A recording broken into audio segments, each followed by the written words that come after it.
Welcome everyone. I'm Don Smith, president at RIDC, and we're here today at historic Mill 19 at Hazelwood Green, a property that RIDC developed to talk about the importance of strategic catalytic development in bringing jobs and vitality back to the communities in this region. With me today, I'm very lucky to have a distinguished cast of characters. I've got Mike Embrescia, who's Chief Development Officer at Carnegie Robotics. I've got Patrick Mondi, the CEO of Thoro.ai. And of course, I've got Sam Stephenson, who has really one of the most distinguished records of civic service here in the region, and currently has the either honor or difficulty of being chair of the RIDC board. So I've got a great cast here to talk a little bit about the importance of catalytic development, technology, and its role in economic development in shaping the region. Sam, I'm going to start with you. Mill 19 is a great example of the kind of economic development programming that can have an impact on a community. We're here in Hazelwood, which has been a distressed community for a number of years, and this is kind of an interesting story about how this mill was repurposed and brought back to life. Maybe you can talk a minute about what this building represents for the region, for economic development, and for RIDC. Sure, Don. Mill 19 is one of RIDC's most acclaimed and recognized properties. The design is recognized around the world, and it's a symbol of Pittsburgh's new economy. It's also, though, a symbol of how Pittsburgh's new economy connects to the past. So, we get the best of both worlds. RIDC took an empty husk of a building on an otherwise vacant site and brought it back to life. Visits from everyone, including the President of the United States, cabinet members, leaders from around the world, have been overwhelmed as they've toured this site. It's a great example of RIDC's philosophy of patience, partnership, and packaging.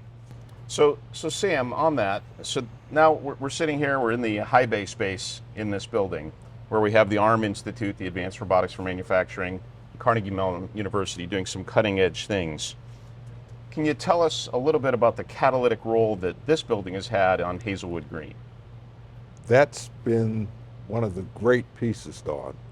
The fact that Mill 19 has been the first of many great things that are going to happen on this Hazelwood Green site.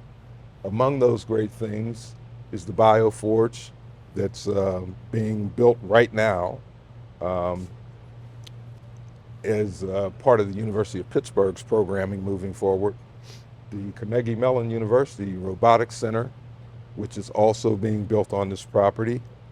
Recently it was announced that there are plans for residential. I believe that's going to be over on the eastern side of the property. And along with that, even the Pittsburgh Steelers are getting in on it as they look forward to starting a community sports complex on the site. So those three P's are really paying off. There's a lot of stuff going on, there's a lot planned for the future, and it's really starting to look great. As we know, taking these old buildings and repurposing them, bringing them back to life can be very costly. And it can take a lot of years and a lot of kind of hard work and clever packaging to make these projects work. That's one of the reasons that RIDC exists, because for for-profit developers, they can't invest the money and carry that investment until it pays off down the road. But organizations like RIDC can take that kind of patient approach to putting things together. Oftentimes, it'll be years or even decades before these projects actually turn cash positive. We're going to be showing some video today of a number of these innovative reconversions around our region. Sites like the RIDC Westmoreland Innovation Center, the former Sony plant in New Stanton, Pennsylvania, the Lawrenceville Technology Center, someplace that's near and dear to two of our panelists today. That includes a former steel site. It was the Heppenstall Steel Mill in Lawrenceville, and I would argue one of the most catalytic investments in the region to leverage what was going on at Carnegie Mellon's National Robotics Engineering Center. So we'll be seeing some footage of that. And we're also going to look at Keystone Commons, the former Westinghouse generator production facility in Turtle Creek, Pennsylvania, which has been renovated and now hosts over 1,500 jobs on a site that was vacant when Westinghouse left. At this point, I'd like to get Mike involved here. And Mike, Carnegie Robotics is an important part of RIDC's history.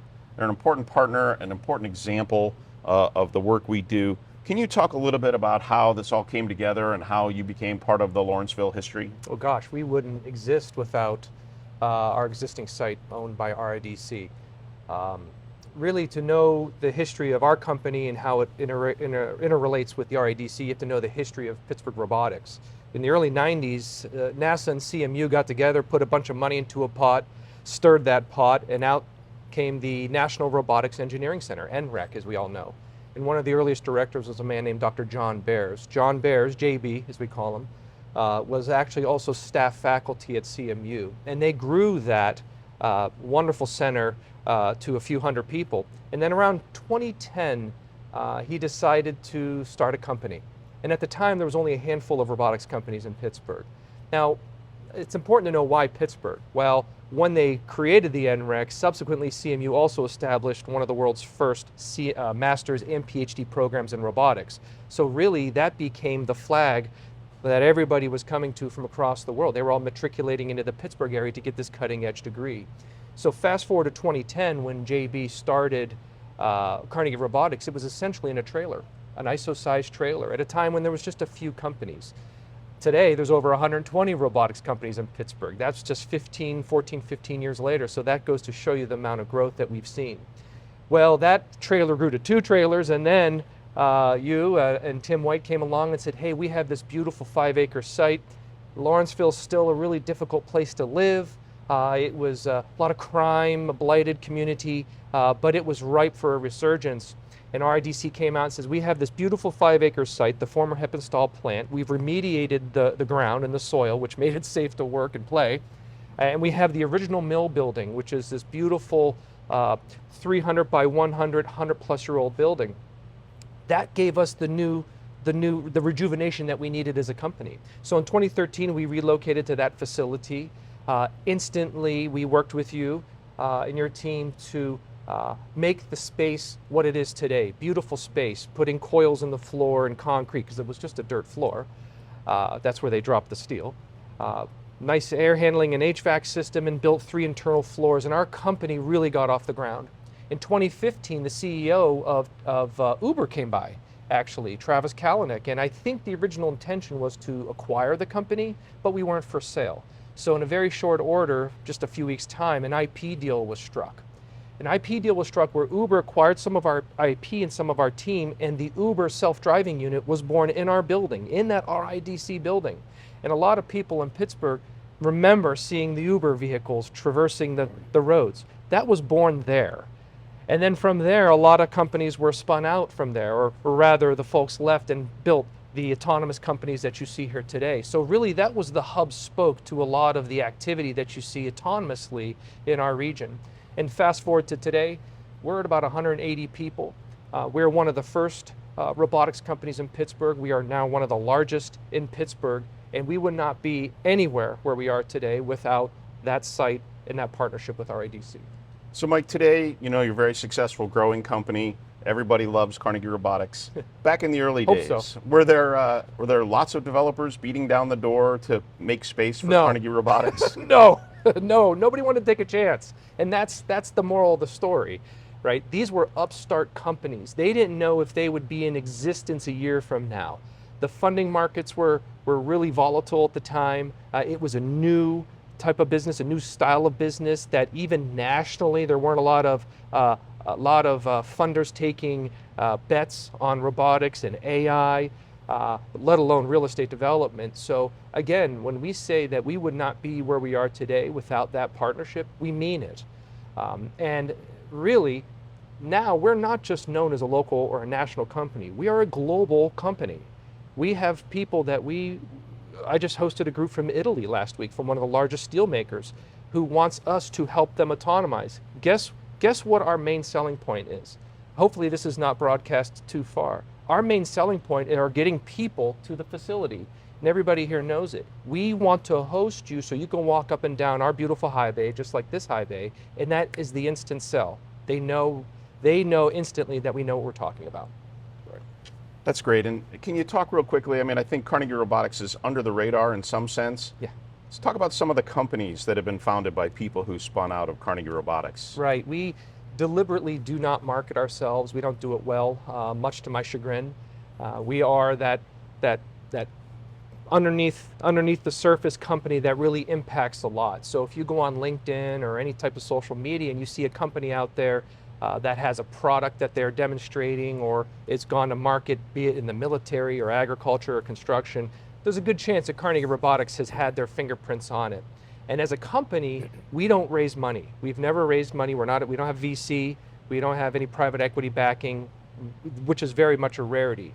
However, we did take a bet a while ago to establish a company, and we've established a few companies since then, but we're very proud of a company that we established called Thoro.ai, which we did that as kind of a spin-off from our indoor robotics work that we were doing by way of a joint venture with a European company, namely floor scrubbers, going into airports and malls and hospitals and large warehouse distribution, and then of course follow on with pallet jacks. So we created this company that has gone off, and we were thankful to hire a pretty good CEO, very handsome CEO, to run that company separate from Carnegie Robotics. So one of the things that I'm most proud of at RIDC is sort of the impact that the Lawrenceville Technology Center has had on really all of Pittsburgh. But when we went in there, and it was Brooks Robinson and his vision when he was at the helm here and acquired the Heppenstall site and the chocolate factory and really dedicated that to technology uses, Lawrenceville was not the hip and happening neighborhood. No. It was not a tech mecca. No. It was not a startup epicenter. And because of those very purposeful investments and doing things like taking a chance on Carnegie Robotics, building the first purpose-built robotics building in the region in the Tech Forge, you've really seen, leveraging all the stuff that NREC really is really the seminal piece of all of this. Right. Leveraging that and allowing that growth to happen in Lawrenceville, it's turned into the hottest neighborhood in the entire region. No question. And I think that's one of the examples of how catalytic real estate development can be when it's done in this purposeful kind of way. So you mentioned Thoro.ai, one of the companies that spun out of Carnegie Robotics, and today we're very lucky and privileged to have Patrick Mondi with us. Patrick is the CEO of Thoro.ai, that excellent CEO you recruited to run things. He's got a distinguished background in technology. He'll tell us a little bit about some of his background there. But Patrick, you've been a job creator, you've been an innovator, you're a CEO of a startup company that's still very much in growth mode. Can you tell us a little bit about Thoro.ai, how it fits into Pittsburgh's robotics scene? And then we can talk a little bit about the role of Lawrenceville and real estate and the ecosystem in supporting your growth. Absolutely. So at Thoro, we build an industrial platform that's used to allow industrial equipment to operate autonomously. As Mike mentioned, we have two products. One of them is an industrial floor scrubber, and the other is a solution in the material handling space for pallet movement. So we've been in business for 3 years. We have a really, really good team, and we're located in the Lawrenceville area. And I really echo the point that Mike made and that you made, Don, about the dual purpose of RIDC, putting product where it doesn't exist with a visionary eye towards what the future needs are, is being kind of the first prong, and then the second prong being the catalytic benefits, the ripple effect that comes from that, both in the immediate area and in the surrounding area and the overall economic activity. I would argue that of the $3.6 billion of startup activity that's going on in Pittsburgh, a lot of that directly relates to the exact series of events that Mike mentioned and RIDC's critical role in robotics and AI and that $3.6 billion number.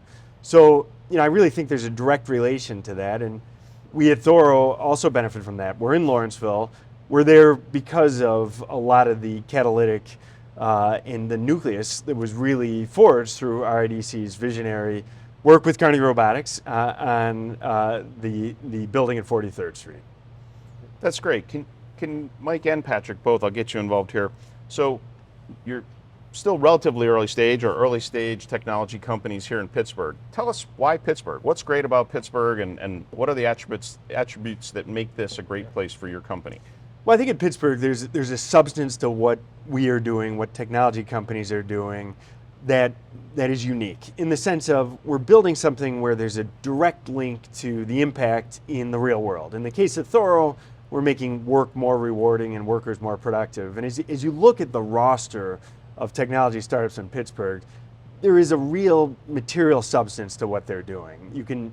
There's a business case, in other words, that has direct relation to the real world.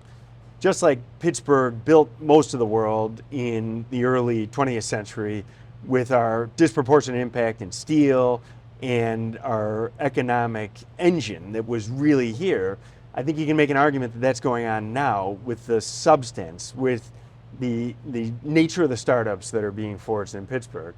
That's why it's great to be a member of the Pittsburgh tech community. It's that mindset of substance, that mindset of what we're doing matters. And you get that with the employees that we recruit, the employees that work for us, and the employees that are in the tech community as a whole. There's a desire to do something that matters. That is, of course, a general statement, but I think it's very true. That's unique to the Pittsburgh workforce and is a real competitive advantage being a tech company in Pittsburgh. Yeah, I agree. There was a narrative that I think it's expired now. They consider Pittsburgh a Rust Belt city and a gritty city, but I'm actually going to piggyback on it because there is a grittiness to the team that we have. I would be remiss in not even referencing that. So the fact that I believe our company is a very cutting edge company located in a very historic part of town, very industrial part of town. There was a time when we couldn't recruit people from beyond Pittsburgh. It was a big deal. Sam and I spoke about it earlier. Are you going to stay? You're damn right we're going to stay. Why not? Because this is where all the talent is. And in fact, all the talent is starting to come to us. There was a time they wouldn't come. Now we're getting applicants from Austin and Boston and California. There is an exodus of talent coming from California, which is unheard of. Why? Pittsburgh's a great place to live. We get all 4 seasons.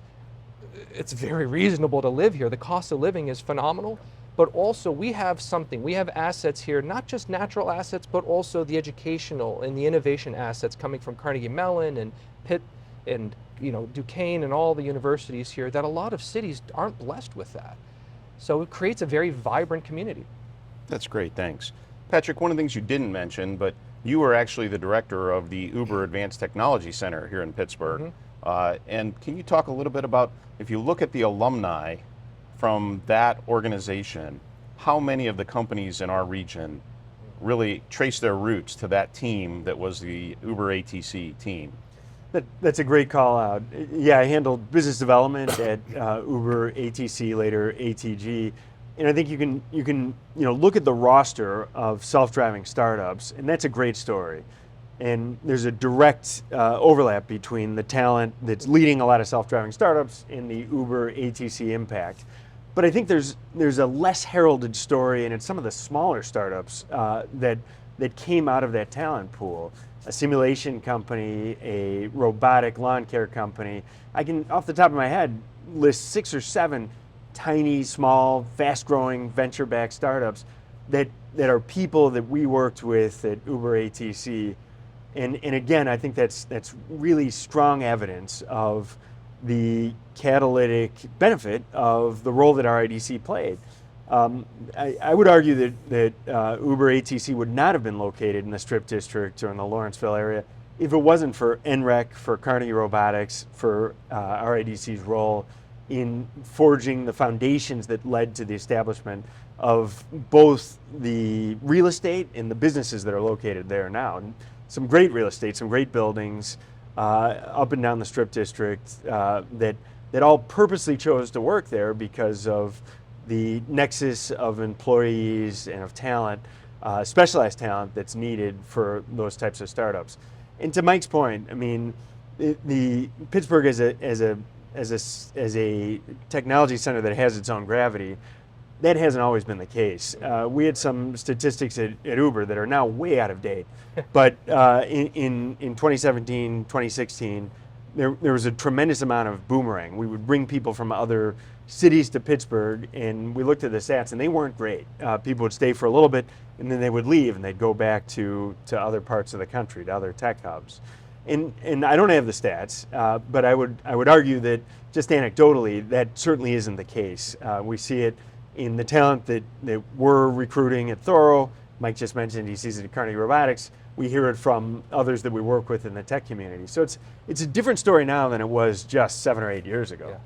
Thanks, Sure. Patrick. So, Sam, you've had the distinction of serving for a long time on RIDC's board, and you go back to when some of the facilities we had were not necessarily shiny examples of success, but were early risk-taking investments. Things like the chocolate factory in Lawrenceville, which was a chocolate factory. It didn't get its name accidentally.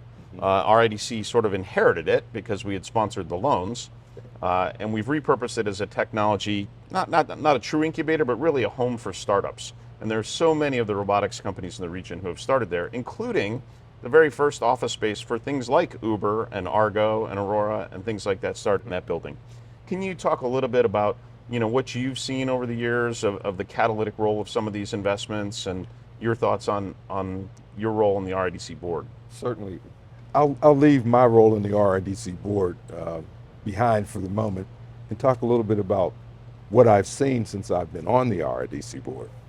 And what's happened is that we've gone from an organization who was largely looking to create office type and industrial space in parks to an organization that is now taking advantage of opportunities, not all of which are in old industrial sites.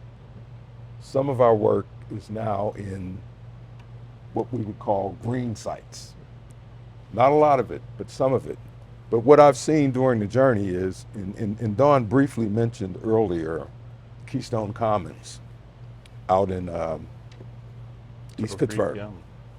And that place has transformed that upper stage of the Mon Valley into a place where people are employed in great levels with some truly great companies. We've got one company that spun out from an entity there that's actually putting up a substantial sized building in the city of Duquesne.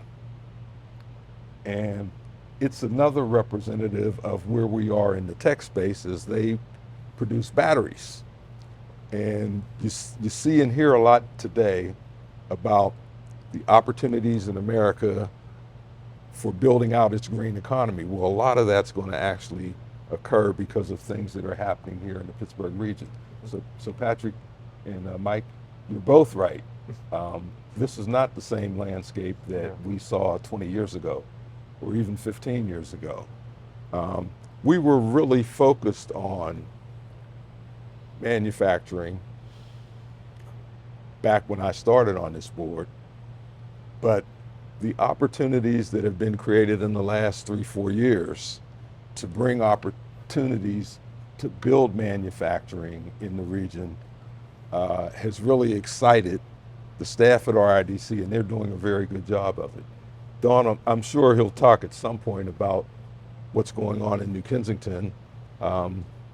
Yeah, Sam, that's a great segue. So New Kensington is another example of a prototypical RIDC project. This was an Alcoa production facility, about 1 million square feet. Alcoa actually shut down in the early 70s. Not a lot of investment on that site in the ensuing years. And so RIDC, in partnership with Westmoreland County Industrial Development Corporation, and we do so many of our projects in partnership with other local entities, we've now acquired that site. We've renovated the first building for a company called Rebuild Manufacturing that's bringing advanced manufacturing jobs back to the United States. And Rebuild's aiming to create 300 or 400 high-skilled advanced manufacturing jobs on a former industrial site in New Kensington, a city that has some good things going on but could really use the shot in the arm that these jobs are going to create. So let me ask you, as early stage tech guys, so Rebuild Manufacturing, okay, it's a pretty big company. They've raised a lot of money, they've acquired a lot of things and rolled them together. What does it mean to the ecosystem to be able to bring in a big player like that even though you guys are at a different stage of development. Yeah. Well, the great benefit of having Rebuild, in addition to all the multifarious benefits to the region that they bring, is also just the bench of leadership that's going to be developed. In many ways, we lack that bench, or we have a thinner bench than other areas where there have been successful exits. There's a good virtuous cycle of venture capital and of talent that have gone through the cycle a few times. So I think bringing veterans like the great Rebuild team to the area is going to help to jumpstart some of the areas of deficiency that Pittsburgh could use, including our bench of talent and just having people who have been through the cycle on a couple of reps. Yeah, so he stole my answer because I've gotten to know some of the leaders at the Rebuild teams, namely Victor and everybody, which for our region, it's a win when you can attract leaders from, I think Victor came from the aerospace industry. One of my colleagues they worked together at Boeing. So to be able to attract that talent is key, but I'll actually take it down a different path, which is as our company, we like the diversity of offerings and diversity of technologies that are being developed in Pittsburgh. This is very, very true. Why? Because we believe it raises the level of our ship as well. We get to see a company that's on the other side of Pittsburgh and what they're doing. We actually build relationships and partnerships with all of the companies. People ask us all the time, are you competing with any of the companies within the robotics ecosystem? And we can say very proudly and fondly, no, we're not. In fact, we partner with them. One of the companies you mentioned recently, the largest autonomous driving company, their team was just in our building last week using some of our tooling. There's no financial relationship. We're just essentially helping each other out. They help us, we help them. So in Rebuild and the success that they're bringing, guess what happens? There are going to be national and global outfits that are going to be coming into town to visit a Rebuild. As part of that delegation, there's a good chance that that bus is going to arrive at our front door to take them on a tour of our facility and learn about the works that we're doing, and then go across the street to Thoro to see the works that they're doing. That is a win for our region. That's great, and it just goes to show how interconnected all of our ecosystem is and how these things all relate to each other. So when we talk about bringing companies from outside and supporting the growth of our startup companies, one of the things we look at is unique assets or unique deployment or testing facilities. So one of our RIDC's most recent projects is called PennStart. It's a significant test track, both on-road and off-road, that's being built in partnership with PennDOT and the Pennsylvania Turnpike Commission out in New Stanton, adjacent to the Westmoreland Technology Center. Can you talk a little bit about what you think that's going to mean, both for testing and deployment opportunities for your companies or companies like yours, but also the ability to attract some of the global players who want access to that talent and the testing here in our region? I'll go first on that one because we have this great 5-acre site in the heart of the city in a residential area on the periphery.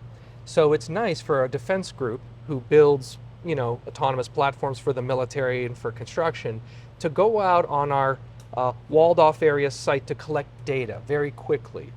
The key to really strong robotic activity is in the data that you collect, so that you ensure that you're developing it down the proper path. Guess what? We cannot continue to abuse that and abuse the neighbors by having platforms going out there kicking up dust. So having a site on the outskirts of town that is built specifically for this purpose is going to be paramount for our business. In order to take 10, 12, 15-ton vehicles that I have sitting in our high bay right now, 4 of which are armored tracked platforms, also known as tanks. Guess what? I can't do that in our backyard, but we might be able to trailer them out to New Stanton. Patrick, any? Well, and we're adjacent to a site that my colleagues at Uber built in connection with RIDC, one of the first specific test tracks in the world is about 500 yards from here. And I think that's a great example of the evolution of industry needs, from a test track that was built here at Hazelwood Green to the very specific, advanced, and well-tailored site at PennStart.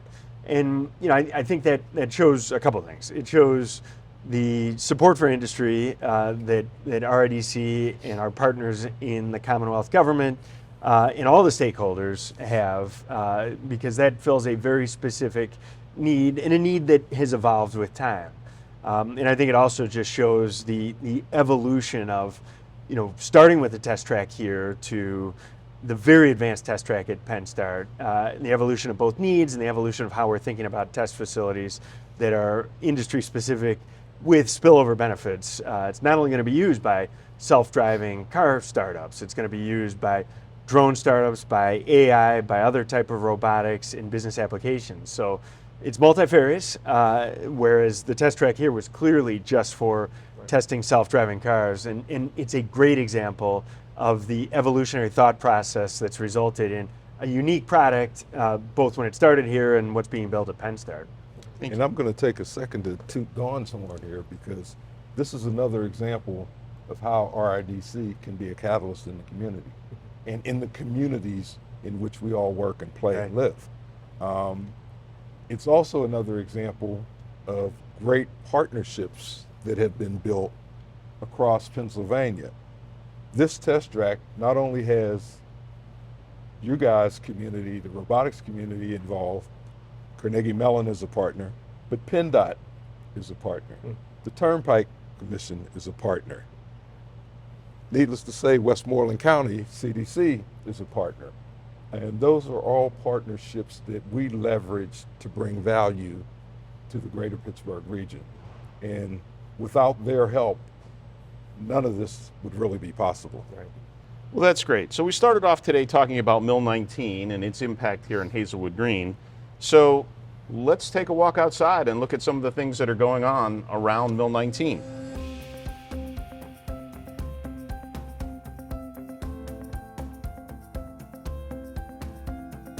So guys, we're out here, we're on the what we call the south porch at Mill 19 and looking on the plaza. And right behind us, we can see the Carnegie Mellon's Robotics Innovation Center going up. They're getting ready to close it in. They did the topping off ceremony. Can you talk a little bit about what this represents and what this means for the site? Well, I think it kind of builds on what we were talking about in terms of a test track being a catalyst for industry-specific needs and helping to spark growth. In this building is a drone testing facility, robotic-specific components in areas, and AI-specific infrastructure. And I think you can make an argument that this is going to be as impactful as some of the test track and other industry-specific infrastructure was for those specific industries. Yeah. So let's walk down this way as we talk some more. Mike, you want to talk about sort of the evolution of things and what this building represents? Oh gosh, nothing defines success without seeing the evolution expansion of an idea. Robotics and AI really got its start on the CMU campus with Red Whitaker and the whole group of pioneers. And the output of that was the NREC, the National Robotics Engineering Center that we spoke of along the 40th Street Bridge. Larger space over by Patrick's company, Thoro.ai, and now you have this magnificent facility. So Sam, we've done a lot of work with Carnegie Mellon over the years, but we also have another major Tier 1 research university in town, the University of Pittsburgh. We've done a lot of projects with them, and they have a big impact on the region as well. As we look down the road here across from Mill 19, you see the Bioforge going up. And can you talk a little bit about kind of what that represents and in the future of the site and also the evolution of our partnerships with the universities? Certainly, in terms of the site, actually, both of these buildings are going to create a lot of ancillary opportunities to grow other businesses on this site.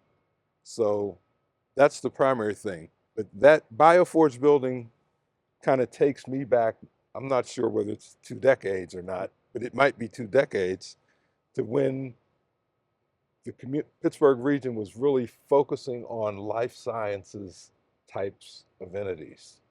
And this is kind of bringing that thing full circle, where we're going to, as a region, be able to focus on those types of entities once again. And with this facility at a more robust manner than we were able to do that in the past. So that's kind of what I see occurring here. And like I said, opportunities for ancillary businesses to be built up around it that support these 2 facilities, I think are great opportunities. Well, I think one of the things when we focus on our catalytic investments in real estate, the manner in which we do it matters a lot. And so part of creating the environment here at Hazelwood Green was our partnership with the Almano partners, the foundations, Absolutely. and a real focus on sustainability on every dimension, not just environmental, but also economic. But when you look around the building and you see we have the channel where we do 100% pre-treatment of the waste, of the stormwater that falls on the site. All of the rubble here that we call it is actually reclaimed concrete that was blasted out of the foundation of this building. And so the recycling elements of the concrete, of treating the stormwater, all of the plantings are native plantings. And it was all part of trying to create this really authentic, sustainable environment that would help attract other talent and other investments like the Innovation Center, the Bioforge, and then the housing that's soon to be developed across the street here. Don, I'm glad you raised that because, we've talked a lot about what RIDC has done so far, but absolutely none of this actually would have happened without the Almano partners. Now, that's not to say that we haven't struggled back and forth because we don't always see eye to eye on everything that each of us wants to do or wants to happen.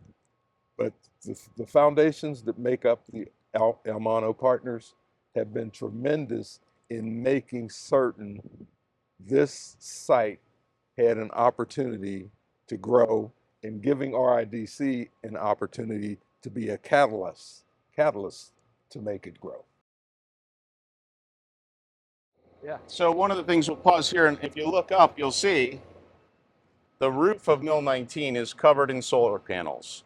And this is the largest sloped roof solar array in the world here at Mill 19. So it's about 2 megawatts of generating capacity. And so 2/3, 2 of the 3 buildings are powered with the electricity generated by the solar panels. So it not only looks cool and provides a little shade, but it's also providing green energy for the companies that are in this building, which is important not only to them, but also to their employees. And so we've really tried to maximize the demonstration and catalytic effect of this investment here in Hazelwood at Hazelwood Green. So guys, I want to thank you all for joining me today to talk a little bit about how real estate development can have a catalytic impact on the region. We thank you for your partnership as well, and what you do for this region in terms of growing companies and opportunities and jobs. And Sam, we are always thankful to our board for the support to let us to undertake these crazy projects and giving us the confidence to tackle them and move forward. So thanks guys, and we'll talk to you again soon. Thanks for having us. Thanks, Don. Thanks for having me.